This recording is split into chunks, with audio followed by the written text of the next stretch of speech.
Children's liver foundation की तरफ से स्वागत करती हूँ। आज आपको पता है कि चिल्ड्रंस लिवर फाउंडेशन एक संस्था है जो छोटे बच्चों की लिवर की बीमारियों के ऊपर काम कर रही है।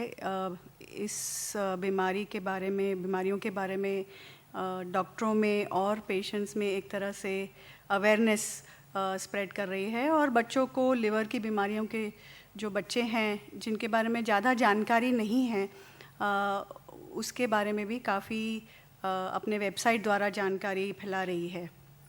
हम बच्चों की मदद भी करते हैं और इस तरह के सपोर्ट ग्रुप प्रोग्राम्स कई सारी बीमारियों में हमने किए हैं, जिनमें से आज हमने सोचा कि बर्डक्यारी एक रेयर बीमारी है और ये जो रेयर बीमारियां हैं उनके बारे में लोगों की ज़्यादा जानकारी नहीं होती है और पेशेंट्स को लगता है कि सिर्फ या उनके पेरेंट्स को लगता है कि सिर्फ हमारे ही बच्चे को ये प्रॉब्लम है क्या।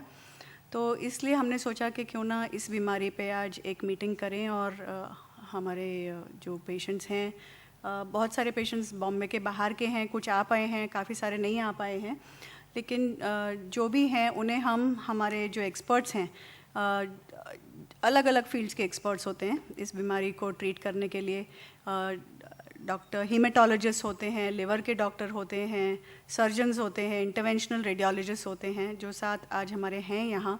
तो क्यों ना सबको बुलाएं और आपके जितने भी प्रश्न हैं उनका एक उत्तर आपको मिले।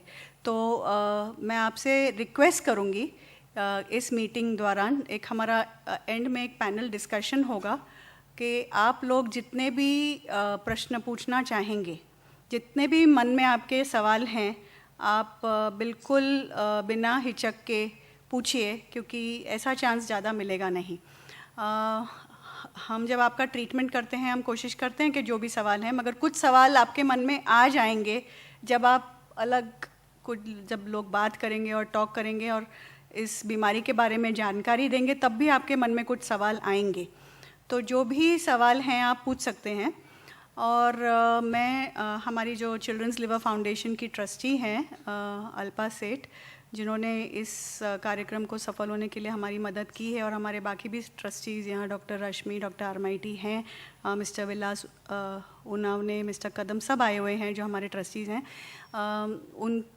वो भी इस तरह के सपोर्ट प्रोग्राम्स को सफल करने के लिए हमारी काफ़ी मदद करते हैं और हम चाहते हैं कि आप भी इस ग्रुप का मेंबरशिप ले सकते हैं। हम मेंबरशिप मोस्टली इसकी शुरू करने वाले हैं और फिर वॉलंटियर कर सकते हैं आगे जब हम इस तरह के प्रोग्राम्स करें, जो हम सिर्फ बम्बई में नहीं, बम्बई के बाहर के लोगों को भी जहां बुला सकें और बड़े पैमाने में कर सकें। तो अब मैं शुरुआत करती हूँ, अल्पा सेठ को इनविटेशन देती हूँ यहाँ आके कुछ शब्द बोलें चिल्ड्रंस लिवर फाउंडेशन के बारे में और जो हम कर रहे हैं, और उसके बाद हम जो बर्डक्यारी पे प्रोग्राम है वो शुरू करेंगे।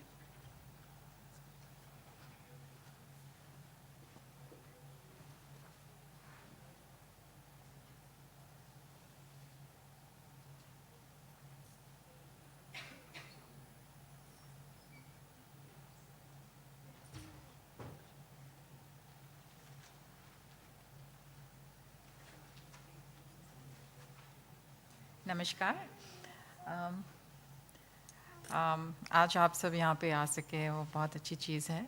और आपको शायद पता होगा कि ये चिल्ड्रंस लिवर फाउंडेशन डॉक्टर आभा नागराल का एक स्वप्न था कि क्योंकि आप जानते होंगे कि काफ़ी वेल नोन गैस्ट्रोएंटरोलॉजिस्ट है बम्बई के, और वो काफ़ी पेशेंट्स को देखती हैं। तो उनको लगा कि ये जो मिसिंग लिंक है कि जो बच्चों को जो लिवर की डिसीज़ेस होती हैं और उनके पेरेंट्स को और जो जनरल प्रैक्टिशनर्स है उनको भी एडिक्वेट या ज़रूरी जो नॉलेज होना चाहिए वो मिसिंग है आज अपनी सोसाइटी में। तो वो कैसे वो मिसिंग लिंक को हम भर सके, तो उसी उद्देश्य से उन्होंने ये चिल्ड्रंस लिवर फाउंडेशन स्टार्ट किया था।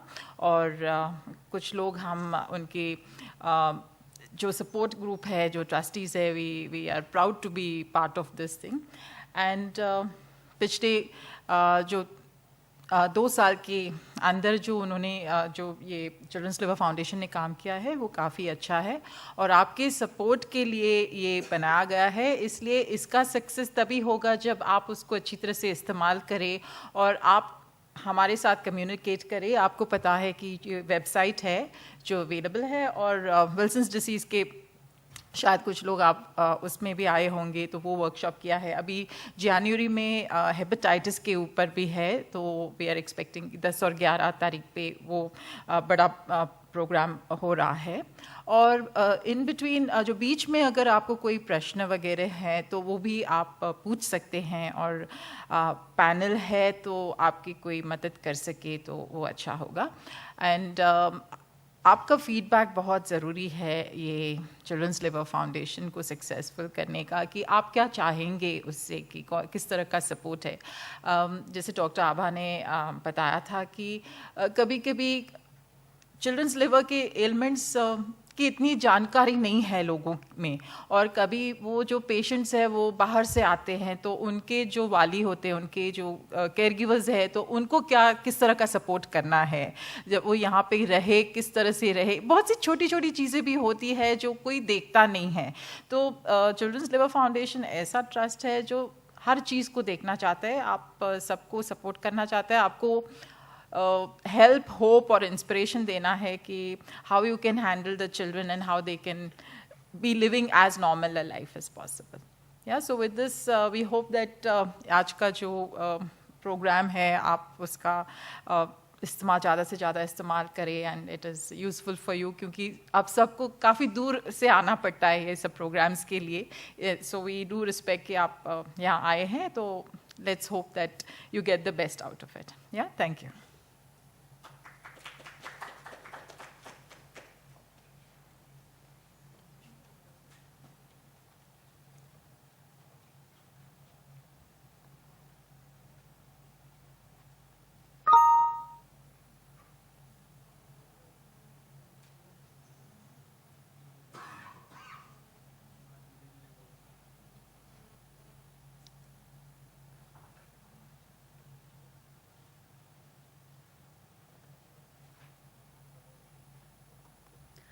अब मैं can we have the lights off please. तो आज के हम टॉक शुरू करते हैं। टॉक्स नहीं है तो आप घबराइए मत, ये कोई बड़े लेक्चर नहीं है, ये बीमारी के बारे में आपको थोड़ी सी जानकारी हम दे रहे हैं। और ये बेसिकली ये बीमारी क्या है, तो ये दो हस्तियां थी। एक फिजिसिस्ट थे जॉर्ज बर्ड, और ये ब्रिटिश थे, और ये एक ऑस्ट्रियन पैथोलॉजिस्ट थे हैंस कियारी।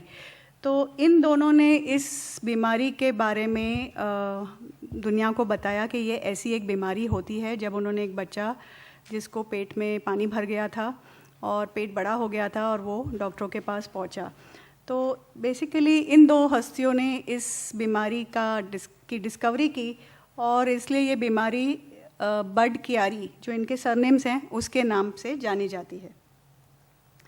तो ये बर्ड कियारी बेसिकली है क्या? इसमें Ivan can I have a pointer? या इसमें आप लेफ़्ट साइड पे एक लिवर का चित्र देख रहे हैं, और दो जो लिवर ये ऑर्गन है राइट साइड पे होता है, आपको सबको पता है। और ये जो ऑर्गन है एक बहुत महत्वपूर्ण ऑर्गन है। Thank you. तो ये हमारा लिवर है। तो लिवर में ब्लड अंदर जाता है, तो दो मेन ब्लड वेसल्स होते हैं जो लिवर को ब्लड सप्लाई करते हैं, जिसे हम पोर्टल वेन बोलते हैं और हेपेटिक आर्टरी बोलते हैं। और ये जो ब्लड है हमारी इंटेस्टाइन से जाता है, तो जो भी हम खाते हैं उसमें जो भी एब्जॉर्ब होता है वो ब्लड डायरेक्टली सबसे पहले लिवर में जाता है। तो लिवर एक तरह से फिल्टर है कि जो भी हम कचरा खाते हैं उसे निकाल देता है, और जितना भी टॉक्सिन्स हमारे ब्लड में आता है लिवर उसे छान देता है। साथ में लिवर कुछ क्लॉटिंग फैक्टर्स भी प्रोड्यूस करता है जिससे ब्लड जमता है।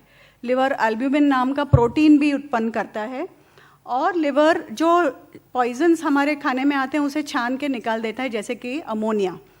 लेकिन जब लिवर काम नहीं करता है तो हमारे क्लॉटिंग फैक्टर्स नहीं बनते हैं, अमोनिया बढ़ जाता है जिससे हमारे दिमाग पे असर हो सकता है, पीलिया हो सकता है, एल्ब्यूमिन कम हो जाता है और इसके बाद पेट में पानी भर जाता है।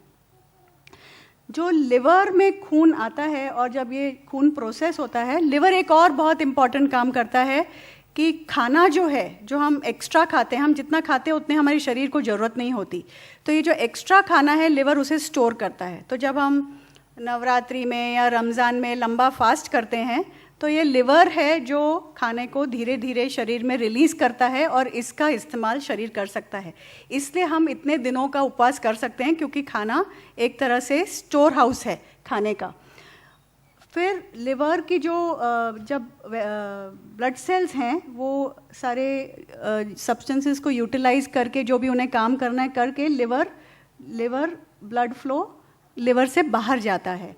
तो ये जो खून की नसें हैं जो लिवर के खून को लिवर से बाहर निकाल के इंफीरियर वेना कावा नामक एक बड़ी खून की नस होती है उसमें ड्रेन करती है। तो सारा लिवर का ब्लड लिवर से निकल के इस वेन में छान के, स्टोरेज करके, जो भी लिवर फंक्शन है ख़त्म करके, ये सारा ब्लड इस खून की नस में जाता है जिसे हम इंफीरियर वेना कावा या आईवीसी बोलते हैं।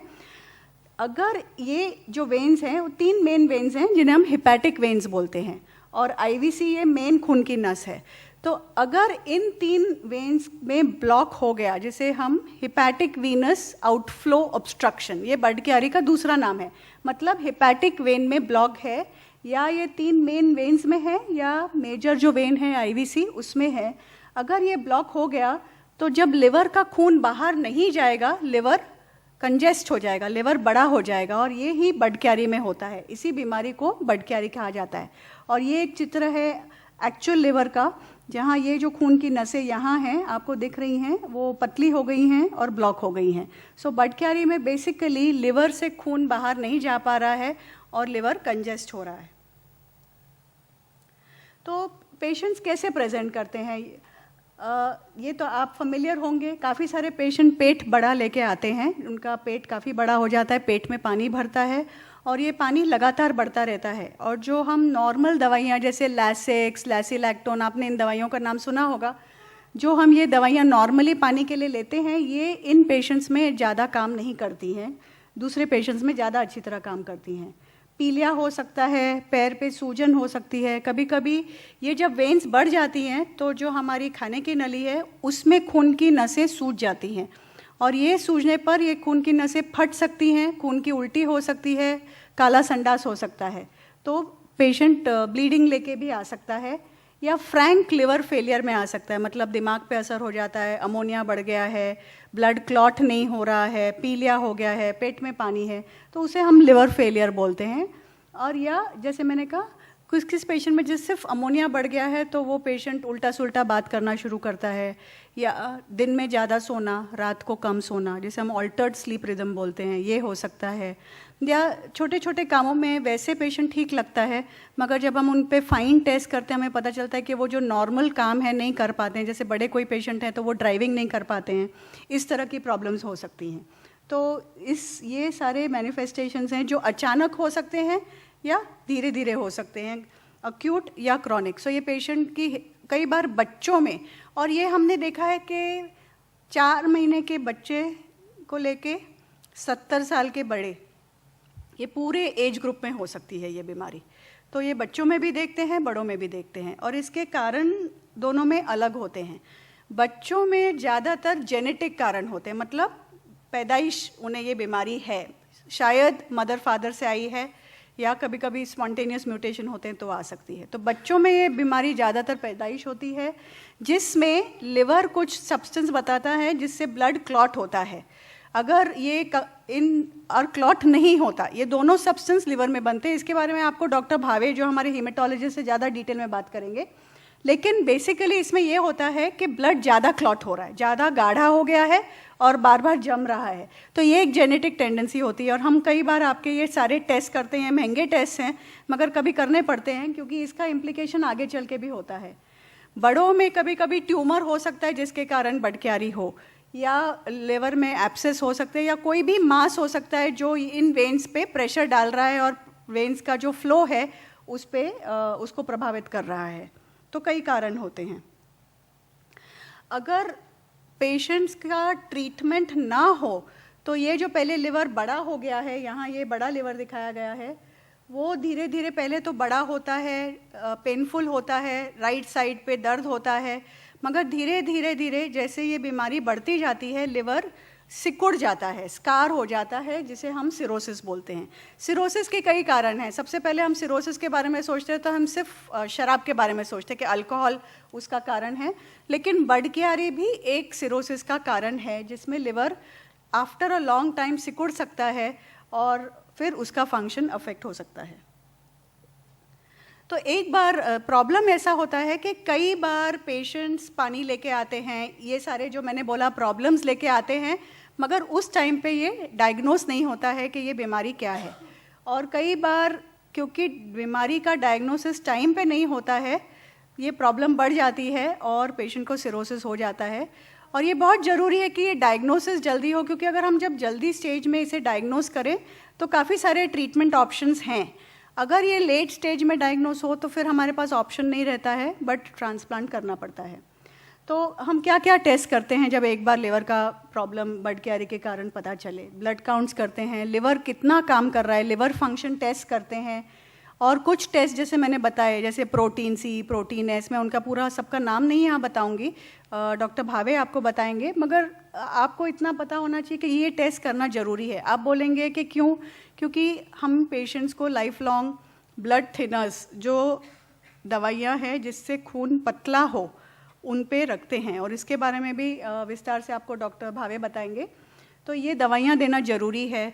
अगर हम सपोज़ एक डेफिशिएंसी फैमिली में डायग्नोस करते हैं तो फिर आगे बच्चों को भी हो सकता है, इसलिए ये पता करना भी ज़रूरी है कि है कि नहीं, ताकि अगर आगे बच्चा हो तो उसमें वो टेस्ट किया जाए।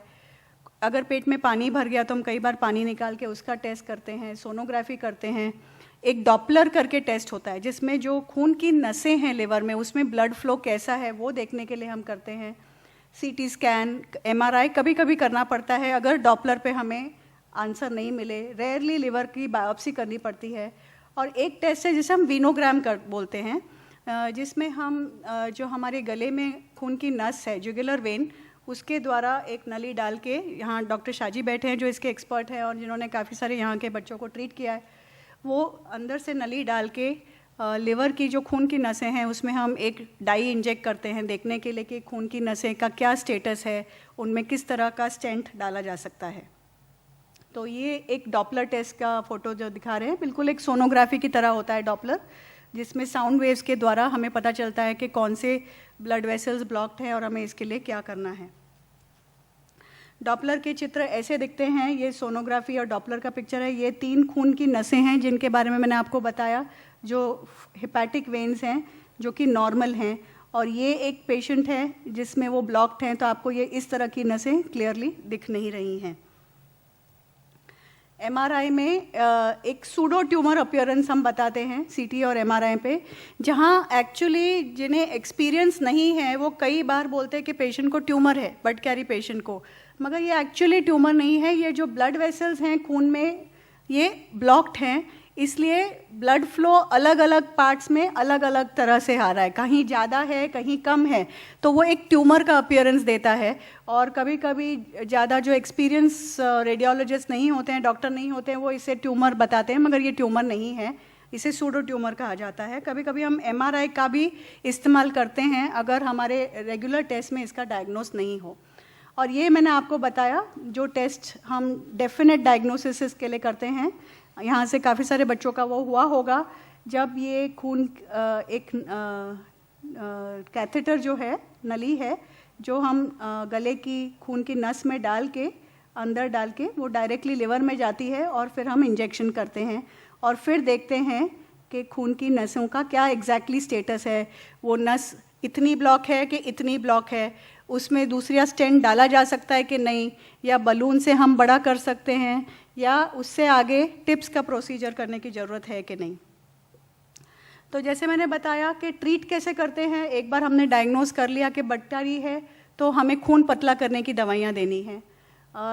पानी कम करने की दवाइयाँ हम शुरुआत में देते हैं, मगर कई बार इनसे ज़्यादा फ़ायदा नहीं होता।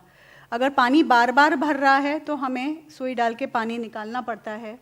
और फाइनली जो इसका डेफिनेटिव ट्रीटमेंट ये है कि हमें जो ब्लड लिवर से बाहर नहीं निकल रहा है उसके लिए एक अलग रास्ता निकालना है, ताकि जो ब्लड अंदर जा रहा है लिवर में उसके लिए बाहर निकलने के लिए रास्ता हो। और ये हम स्टेंट्स या टिप्स करके एक प्रोसीजर है उससे करते हैं। पहले हम सर्जरी किया करते थे जो वही बाईपास करने के लिए, एक तरह से ये बाईपास है, जैसे हार्ट का बाईपास है, हार्ट में लोग एंजियोप्लास्टी करते हैं, बलून डाल के स्टेंट्स डालते हैं, बिल्कुल वही प्रिंसिपल है कि जहाँ भी कोई भी खून की नस ब्लॉक है उसे उसमें बलून डाल के बड़ा किया जाए या अंदर स्टेंट डाला जाए और उसे या बाईपास किया जाए। तो बाईपास ऑपरेशन से कर सकते हैं, जो आजकल हम कम करते हैं क्योंकि ऑपरेशन बड़ा होता है, उसके कॉम्प्लिकेशंस ज़्यादा होते हैं, और ज़्यादातर हम उसका रेडियोलॉजिकली इनके द्वारा करते हैं, ये जो स्टेंट्स या टिप्स है प्रोसीजर, या बलून एंजियोप्लास्टी करते हैं। एंड फाइनली अगर हमें लगे कि बीमारी ज़्यादा है या अगर पेशेंट इन कोई प्रोसीजर्स के लिए सूटेबल नहीं है, कोई टेक्निकल प्रॉब्लम्स होते हैं कि हम ये नहीं कर पाते हैं, तो फिर हमें लिवर ट्रांसप्लांट करने की ज़रूरत पड़ती है। और ये चित्र हैं दिखाने के लिए कि ये स्टेंट डले गए हैं हेपेटिक वेन्स में। ये अंदर की खून की नस है और यहाँ आपको दिख रहा है कि एक स्टेंट डाला गया है और फिर ये फ्लो अच्छा हो गया। ये डॉपलर स्टडी है स्टेंट हेपेटिक वेन में डालने के बाद। तो आप एक हेपेटिक वेन में स्टेंट डाल सकते हैं, या अगर वो पॉसिबल नहीं है तो फिर हमें टिप्स करना पड़ता है। और टिप्स का एक फुल फॉर्म होता है ट्रांसजुगुलर इंट्राहेपेटिक पोर्टोसिस्टमिक शंट। तो ये इसका आपको ये कॉम्प्लिकेटेड फुल फॉर्म याद रखने की ज़रूरत नहीं है, बट ये यहाँ दिखाया गया है कि ये जो वेन है, वो जो ब्लॉक है, वो अगर हमें वेन मिल जाए जिसमें थोड़ा सा ब्लॉक नहीं हो तो डायरेक्टली उस वेन से हम इधर डाल सकते हैं। बट ज़्यादातर बर्ड क्यारी में ये वेन्स ब्लॉक होती हैं, तो हमें ये जो आईवीसी है उसमें से डायरेक्टली ये स्टेंट डाला गया है। तो बेसिकली एक तरह से बाईपास कर रहे हैं। और ये स्टेंट यहाँ दिख रहा है, आपको नज़र आ रहा है। ये स्टेंट एक्चुअली ऐसा दिखता है, ये स्टेंट की शक्ल है जो अंदर डाला जाता है। ये एक तरह से एक्सपांडिंग स्टेंट है, होता पतला सा है, बट जब वो शरीर में जाता है तो धीरे धीरे बड़ा हो जाता है। और ये एक बच्चा हमारे पास था जो इस कंडीशन में आया था और जिसमें हमने स्टेंट डाला और 3 महीने बाद उसका फ्लूइड एक तरह से टोटली निकल गया। तो ये स्टेंट्स, इसमें टिप्स डाला गया था और इससे काफ़ी फ़ायदा होता है, बट सबको नहीं, डिपेंडिंग ऑन द पेशेंट हम डिसाइड करते हैं कि किस में फ़ायदा होगा और किस में नहीं होगा। ये सर्जरी मैंने बताया पहले की जाती थी, पहले पोर्टा केबल शंट जिसे बोलते हैं वो हम करते थे, जिसमें वो भी एक वही बात है कि एक तरह से जो ब्लॉक वेन है उसमें वो हम बाईपास कर रहे हैं। अलग अलग तरह के सर्जिकल शंट्स होते हैं जिसके बारे में अगर आपको कोई प्रश्न है हम बाद में पूछ सकते हैं। हमारे पास सर्जन भी आएंगे जो पैनल डिस्कशन में ज्वाइन करेंगे। और फाइनली हम अगर कुछ भी पॉसिबल नहीं है, हमारे पास यहाँ ट्रांसप्लांट पेशेंट भी है जिनका बर्ड क्यारी के लिए ट्रांसप्लांट हुआ है, तो अगर पॉसिबल नहीं है तो फिर हम ट्रांसप्लांट करते हैं। 2 तरह के ट्रांसप्लांट होते हैं, एक होता है जिसे हम डिसीज डोनर ट्रांसप्लांट बोलते हैं, जहाँ पूरा लिवर निकाल के एक ब्रेन डेड आदमी का लिवर डाला जाता है। ये ब्लड ग्रुप के हिसाब से होता है, तो जिसका ए ग्रुप है उसे ए ग्रुप चलेगा। ओ ग्रुप तो यूनिवर्सल डोनर होता है, तो ओ ग्रुप वाले सबको डोनेट कर सकते हैं। लेकिन जो डोनर है इसमें, जिसे हम कैडावरिक या डिसीज डोनर बोलते हैं, हॉस्पिटल में होता है, वेंटिलेटर पे होता है और सपोर्ट पे होता है। और उसके अगर पॉसिबल नहीं है, और बच्चों में कई बार इस तरह का डोनर हमें नहीं मिलता है क्योंकि बच्चे के लिए छोटा डोनर चाहिए होता है, तो बच्चों में कई बार हम बोलते हैं लिविंग डोनर, जहां अब उनके मदर फादर का लिवर का भाग, एक छोटा भाग निकाल के डाला जाता है और पेशेंट का लिवर निकाला जाता है। तो लिवर ट्रांसप्लांट एक ऐसा है, कुछ बीमारियां हैं जो लिवर ट्रांसप्लांट के बाद क्योर हो जाती है। जैसे किसी को प्रोटीन सी नामक एक डेफिशिएंसी है, अगर वो हो तो वो टोटली क्लियर हो सकती है लिवर ट्रांसप्लांट के बाद। लेकिन कई मेजॉरिटी लिवर ट्रांसप्लांट पेशेंट्स में हमें ट्रांसप्लांट के बाद भी ब्लड थिनर देते रहना है, क्योंकि उनमें भी ब्लॉक हो सकता है।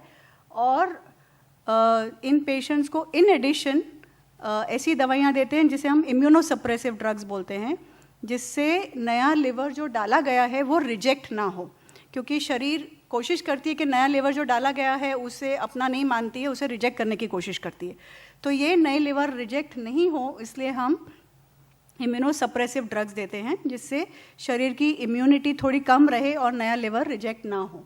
तो ट्रांसप्लांट एक तरह से ऑप्शन है, बट बहुत बड़ा ऑप्शन है। इसमें कई इश्यूज होते हैं, इन्फेक्शंस हो सकते हैं, और इस तरह के पेशेंट्स को बहुत लाइफ लॉन्ग रेगुलर फॉलोअप रखना पड़ता है। बाकी हम हर लिवर पेशेंट को जो बोलते हैं, ये एडवाइस हम बड कैरी पेशेंट्स को भी बोलते हैं कि कोई भी पेन किलर जैसे हो, आइबुजेसिक हो, मेफ्टाल हो, वोवरान हो, ये सब पेन किलर्स नहीं लेने हैं। सिर्फ पैरासीटामोल यानी क्रोसिन, कैल्पॉल ये ले सकते हैं। दूसरा, पेट हमेशा साफ़ होना चाहिए, दिन में 2 बार पेट साफ़ होना चाहिए, ये बहुत ज़रूरी है। कॉन्स्टिपेशन से अमोनिया बढ़ सकता है। कोई भी नींद की गोली नहीं लेनी चाहिए, ये अच्छा नहीं है। और अगर कभी खून की उल्टी हो, काले रंग का संडास हो, या पेशाब कम हो जाए अचानक, या अचानक वेट बढ़ जाए, मतलब शरीर में पानी जमा हो रहा है, या अगर कोई उल्टी सुल्टी बात करना शुरू करे या ज़्यादा सोना शुरू करे, तो समझना है कि अमोनिया बढ़ रहा है, तो तुरंत डॉक्टर को सतर्क करना चाहिए। और हेपेटाइटिस के वैक्सीन्स या जो भी वैक्सीन्स लेने चाहिए, हम हेपेटाइटिस बी का वैक्सीन तो ज़रूर बोलते हैं लेने के लिए, और हेपेटाइटिस ए का वैक्सीन जिनमें प्रोटेक्शन नहीं है हम उनका टेस्ट करते हैं, और प्रोटेक्शन नहीं, उन्हें हेपेटाइटिस ए का भी वैक्सीन लेना बहुत ज़रूरी है। ये एक हम जनरल एडवाइस सबको देते हैं। Thank you very much.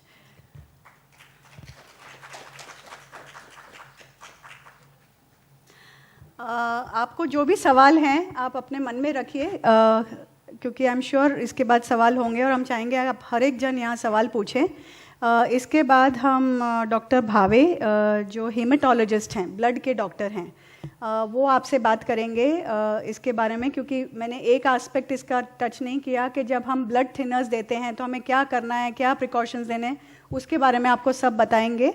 और उसके बाद कुछ पेशेंट्स अपने और या उनके माता पिता अपना एक्सपीरियंस डिस्कस करना चाहेंगे, और उसके बाद हम एक पैनल डिस्कशन करेंगे। तो आई रिक्वेस्ट डॉक्टर भावे यहाँ आए और आपसे बात करें।